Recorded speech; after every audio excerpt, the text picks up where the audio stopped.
very good day to you. This is Abuja This Week, the program that lets you in on the happenings in Nigeria's capital city right here at the Digital First Pan-African News Network, TOS Television. I am Rose Audu. The newly appointed Director General of the World Trade Organization, Ngozi Okonjo-Iweala, Saturday arrived to Nigeria on a 5-day working visit 2 weeks after she assumed leadership of the global body. The visit designed to enable her appreciate the support of the federal government towards her emergence will see her holding discussions with President Muhammadu Buhari and other top players in the public and private sectors on how to leverage the WTO and the African Continental Free Trade Agreement to improve trade and the economy. Shortly after airport formalities at the presidential wing of the airport, she was driven in a motorcade to her private residence in Abuja. And in Abuja this week, we also saw how the Nigerian Export Promotion Council, in collaboration with the International Trade Council, World Trade Organization, and She Trades, organized a roundtable discussion on small and medium-scale enterprises and export on Wednesday in Abuja. Stakeholders present at the roundtable, including Ngozi Okonjo-Iweala, discussed notes that the objective of the discussion focuses on developing a zero-oil plan for Nigeria and to see a significant increase in participation of women in non-oil exports. According to statistics, 41% of small businesses are run by women in Nigeria, which create 76% of jobs, with just 20% in the formal sector. They also account for nearly 50% of the country's GDP. Sadly, only 7.6% from the businesses are exported. Even though our economy is diversified, our source of revenue is not. We still get 60% or more of our revenue from oil, 90% of our exports are oil and gas. So we have to begin to think of the transition of this economy and what space we need. We have to map that out to the world to make this transition.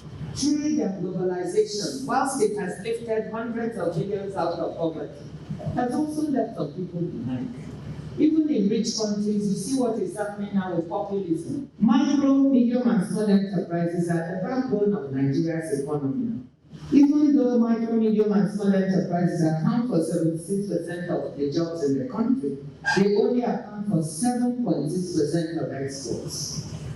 I just want to encourage you and to say that for your entrepreneurial part of your life, the WTO is here to help.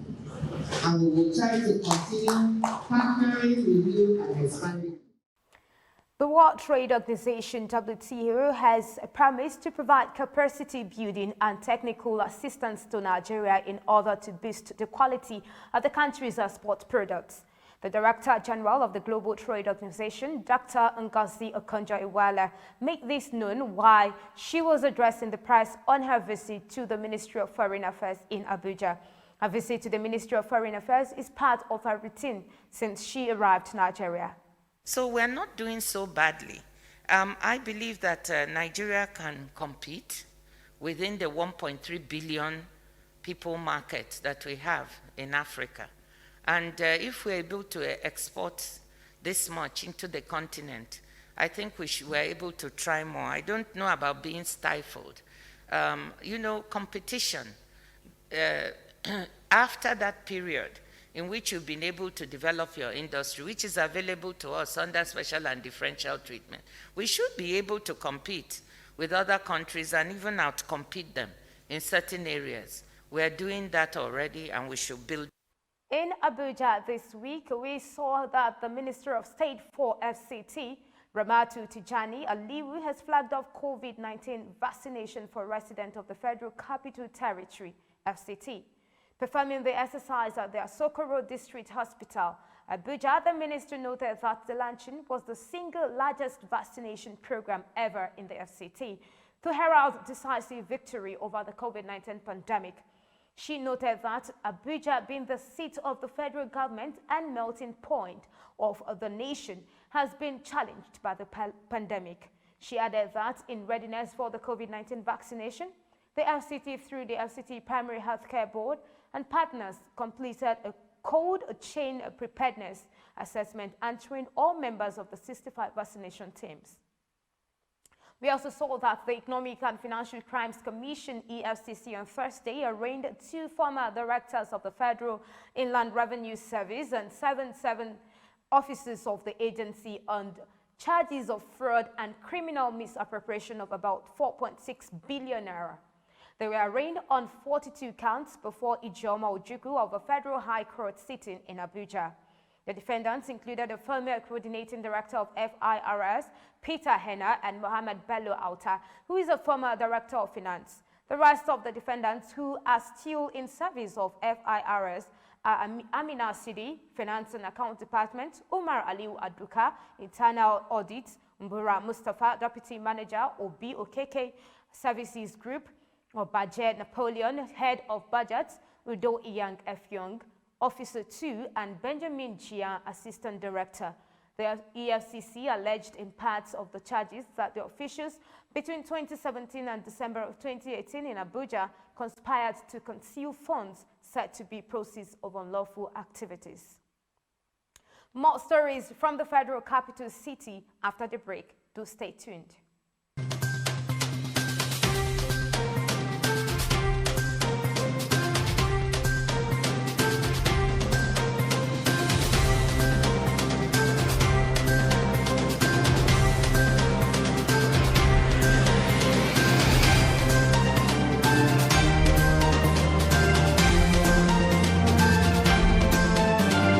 Abuja this week, we saw how former presidential candidate of the African Alliance Congress, Omoyele Sowore, led a group of people to the headquarters of the Independent National Electoral Commission on Monday to protest his expulsion from the party, which he said he registered in 2018.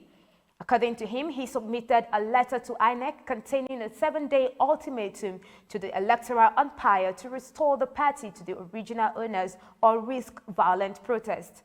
Sowore specifically threatened that his members would occupy all INEC offices nationwide if he failed to get justice before next week Monday.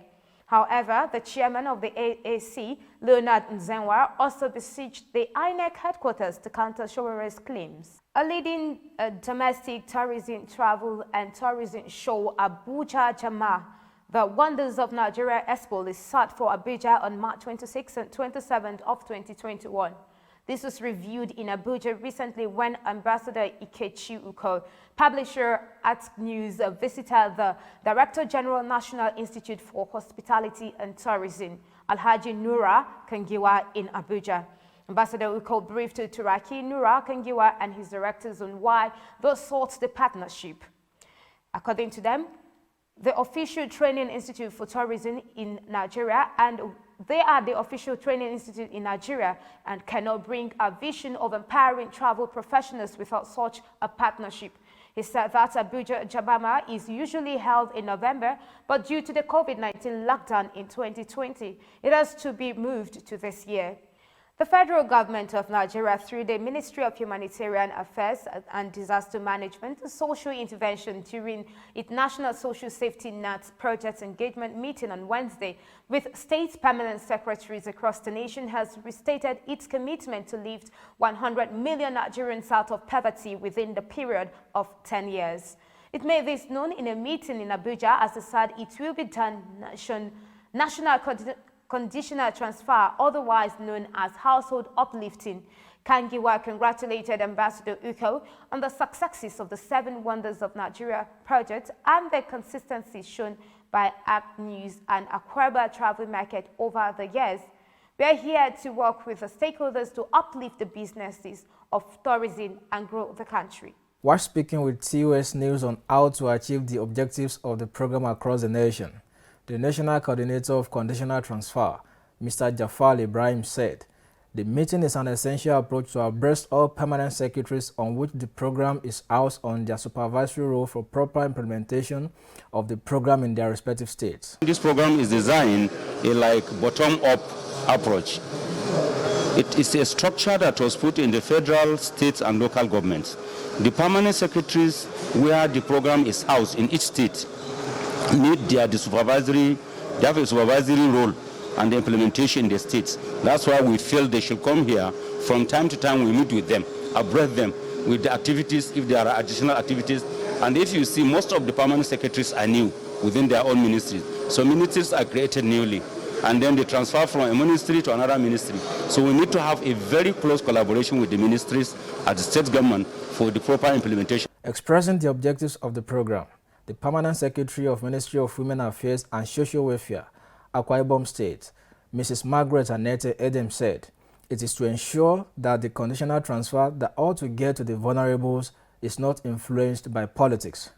We must ensure that the money that we are going to give to the vulnerable people get to the right hands.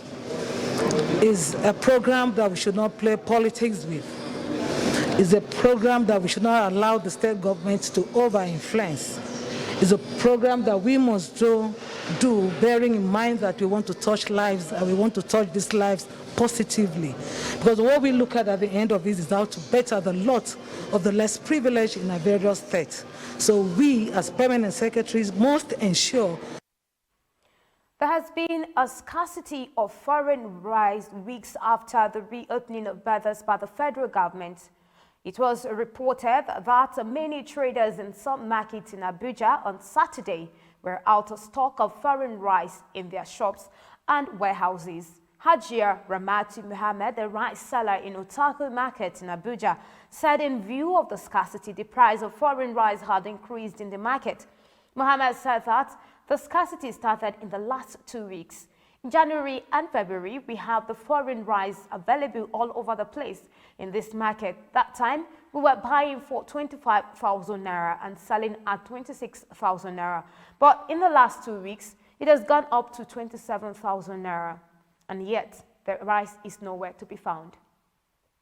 We also saw in the FCT in the week that just passed some civil society groups in the FCT comprising of the Arewa Consultative Youth Movement, Ohaneze Mdibo Youth Movement, a consortium of lawyers for human rights and justice, the Duduwa Youth Assembly and the Niger Delta Youth Council have said they have intercepted credible intelligence that Shell has resorted to coordinating and supervising a global smear campaign against ITO and the company executives aimed at diverting attention from the crude oil theft allegation, thereby sabotaging the nation's oil revenue. Speaking for the group, Tochukwu Ohazurike said the Shell Petroleum Development Company must be held accountable and made to refund the market price of the 16 million barrels of crude oil stolen. Some indigenous companies in Nigeria that export crude from the Bonny Oil Terminal, which is operated by Shell, complained to the Department of Petroleum Resources about the level of unaccounted crude pumped into the terminal through the Nembe Creek trunk line. DPR, being the government agency that regulates the Nigerian oil and gas sector, conducted an investigation and discovered that through the unapproved metering system Shell had deployed, it had stolen over 2 million barrels of oil. According to the group, the alleged smear campaign by SPDC is targeted at coercing and intimidating ITO to part with its ownership of OML 29 and the Nembe Creek trunk line, and withdrew all the suit it has incurred against it. ITO on its own hired private expert investigators and auditors who discovered that it was not actually 2 million barrels of crude that was stolen by Shell, but 16 million barrels. The group further reiterated their earlier position that the Department of Petroleum Resources, being the government agency that directly regulates the Nigerian oil and gas sector, conducted an investigation and discovered that through unapproved metering system, Shell had deployed and stolen over 2 million barrels of oil, which the agency asked to be refunded. Rose Audu, report. And that is Abuja This Week right here on your digital first Pan-African News Network, TOS Television. For more updates, visit www.tostvnetwork.com. Do follow and like TOS Television Network on Facebook, Twitter, and Instagram. And remember to subscribe on YouTube. Do stay with us and enjoy more programs on TOS Television Network. My name is Rose Audu. Thanks for watching.